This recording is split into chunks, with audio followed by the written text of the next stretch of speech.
Have you ever wondered if there is a wrong time to masturbate, especially after 65? Most people think of self-pleasure as a harmless act, and for the most part, it is. But what many don't realize is that timing matters more than ever as you age. After 65, your body's systems become more delicate. Your heart, your blood pressure, your circulation, and engaging in certain activities at the wrong moment can quietly put strain on your system. In this video, we're going to explore 5 specific times when doctors strongly recommend that older adults avoid any form of self-stimulation. These aren't scare tactics. They're practical reminders to help you stay safe, steady, and in sync with the natural changes your body is going through. Stick around until the end, because learning when not to can be just as important as knowing when it's okay.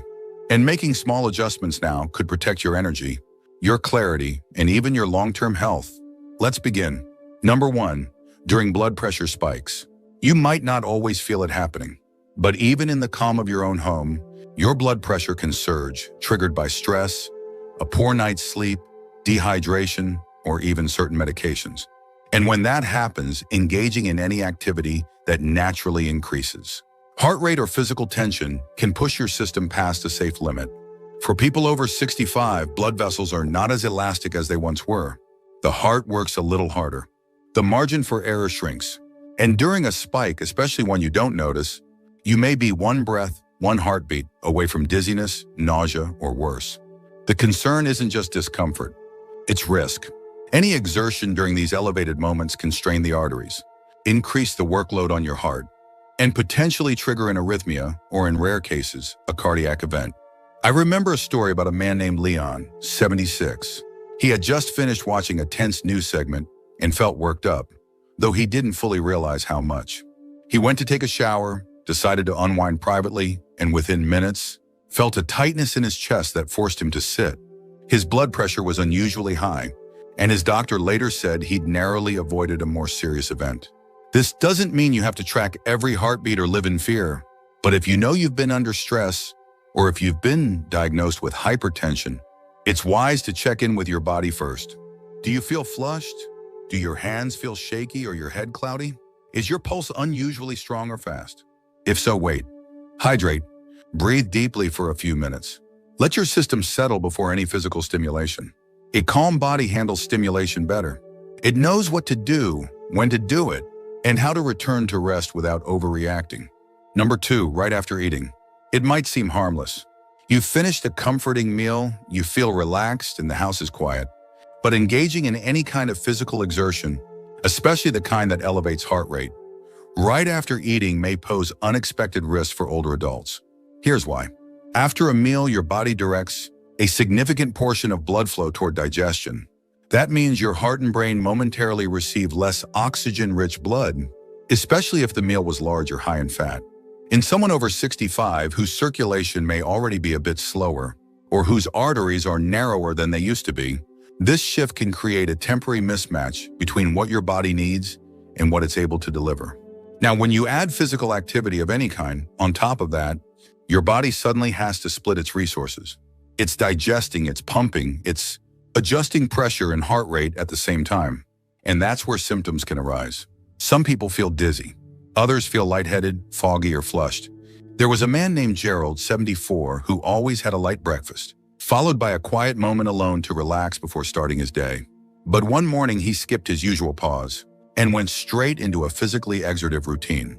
Within minutes, he felt faint and had to lie down.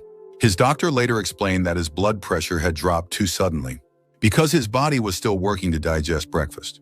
The takeaway? Give yourself a window of rest after eating, ideally 45 to 60 minutes, before doing anything that increases circulation, blood pressure, or physical tension. That includes exercise, yard work, and yes, even private self-care. This isn't about fear. It's about rhythm, giving your body the time it needs to complete one function before layering on another. After 65, your timing matters more than ever, not just for comfort, but for safety. It's a simple adjustment, a small pause, but it's one of those choices that helps you feel clearer, steadier, and more in tune with your body as it changes. If you're still watching this video and finding these insights valuable, please comment number 2 below to let me know you're here. And if you haven't subscribed yet, I recommend you subscribe and turn on the bell so you don't miss any videos. Your support helps us continue creating good content to inform and inspire you. Now let's move forward. Number 3, when experiencing chest discomfort or breathlessness. Not every warning sign is dramatic.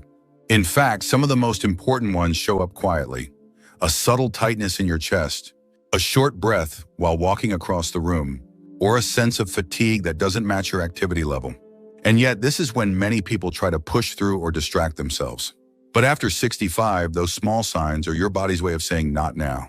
Any physical exertion, including solo activity, raises your heart rate and increases the demand for oxygen. That's perfectly normal in a healthy body. But when your heart isn't working at full capacity, or if your arteries are narrowed, these demands can overwhelm the system in an instant. You might feel a heaviness in your chest, a slight pressure behind your breastbone, a flutter or a pause in your heartbeat. These aren't things to brush off. They're signs that your heart needs rest, not effort. There was a man named Dennis, 80, who'd had borderline heart issues for years. One evening, after feeling a little tight in his chest from moving furniture earlier in the day, he tried to unwind in a private moment of comfort. Halfway through, he became flushed and disoriented. His blood pressure had dropped suddenly while his heart rate surged. He recovered, but his cardiologist later told him that even mild chest discomfort should always be respected as a red flag. Your body knows what it needs. And when something feels off, it's not being fussy, it's being wise.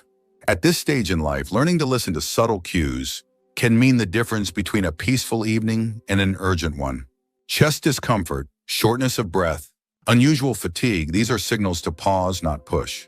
To rest, not resist. Give yourself that grace. You've earned it.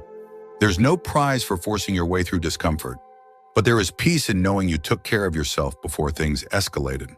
Sometimes the most powerful act of self-care is waiting until the body says yes. Number 4, late at night when overtired. There's something about nighttime that feels quiet, personal, and reflective. For many people, it's the time they finally have to themselves. But after 65, the hours just before bed can be surprisingly vulnerable, and choosing that moment for physical exertion or stimulation, especially when you're overtired, may do more harm than good. When the body's exhausted, several things happen at once. Cortisol, the stress hormone, rises. Blood sugar drops. The nervous system becomes more reactive. Add to that a sleep-deprived brain and a heart that's already slowed into rest mode, and you have a recipe for imbalance. What might feel like winding down can actually confuse your internal systems. Instead of preparing for restful sleep, your body has to switch gears, raising heart rate, increasing blood pressure, and flooding your system with stimulation. It wasn't ready for. There was a man named Harold, 77, who had trouble falling asleep and often turned to solo stimulation to help settle his nerves. But over time, he noticed that instead of sleeping better, he was waking up more at night, feeling more drained in the mornings, and struggling with lightheadedness during the day. His doctor explained that the overstimulation late at night was disrupting his body's natural sleep hormones and throwing off his rest cycles. It's easy to forget that arousal isn't just about mood, it's about chemistry. And when you introduce it during the body's recovery window, it can have ripple effects that impact memory, blood pressure, and even mood the next day. That's why timing matters. Early evening, during calm hours when you're still alert and your body is balanced, tends to be safer. But once the signs of exhaustion kick in, dry eyes, shallow breath, or that foggy, irritable feeling, it's best to focus on rest. Sleep is already more fragile after 65. Let it come without interference. Let your body follow its natural rhythm. There's a time for stimulation and a time for stillness. And late at night, when your body is whispering for peace, that's the time to listen.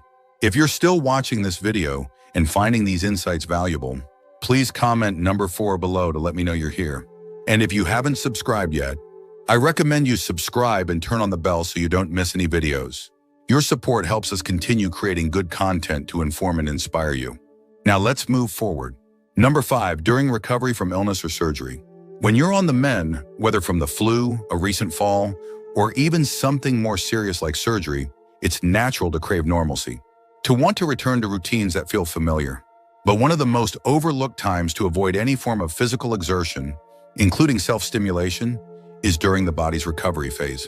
Why? Because your body's already doing a tremendous amount of behind-the-scenes work, healing tissue, fighting off inflammation, rebalancing hormones, processing medications, and any extra demand placed on the heart, lungs, or nervous system, no matter how brief, can pull precious energy away from where it's most needed. This is especially important if you're taking medications that affect circulation, blood pressure, or fluid balance. Beta blockers, diuretics, certain pain relievers, these can all alter your body's response to arousal or physical stress. What was once routine might now lead to dizziness, chest discomfort, or an uneven heartbeat. A woman named Eileen, 75, had knee replacement surgery and was recovering well at home. One afternoon, feeling more like herself again, she decided to test her comfort level just to feel normal. Within minutes, she felt flushed, weak, and had to lie down. Her body simply wasn't ready yet. Her physical therapist later reminded her, just because the mind is ready doesn't mean the body is. The safest rule of thumb? Wait until your body feels fully stable. Until your breathing is easy, your energy is consistent, and your blood pressure is steady throughout the day. Talk to your doctor if you're unsure, especially if you've had heart issues, orthopedic procedures, or are recovering from any condition that limited your mobility or required bed rest. Healing takes patience, and honoring your body's timeline isn't weakness, it's wisdom. By giving yourself time, you're not giving something up. You're giving your body the space it needs to return stronger, steadier, and more responsive when the time is right. Final thoughts. As we wrap up today's video, take a moment to think about what you've just learned. These aren't rules meant to scare you. They're insights meant to protect you. After 65, your body still deserves pleasure, connection, and comfort, but it also deserves timing that supports your health, not works against it. Which of these moments surprised you the most? Have you ever noticed how your body reacts differently, depending on when you choose to masturbate? Thank you for joining us today. We'd love to hear from you. Leave a comment below and share one thing you learned today and how you plan to use it in your life. Your thoughts are important to us, so don't hesitate to share them. Reading your comments gives us great motivation and encouragement. If you enjoyed this video and found it helpful, please like, subscribe, and share. Your support helps us continue creating good content to inform and inspire you. Thanks for watching, and we look forward to seeing you in the next video.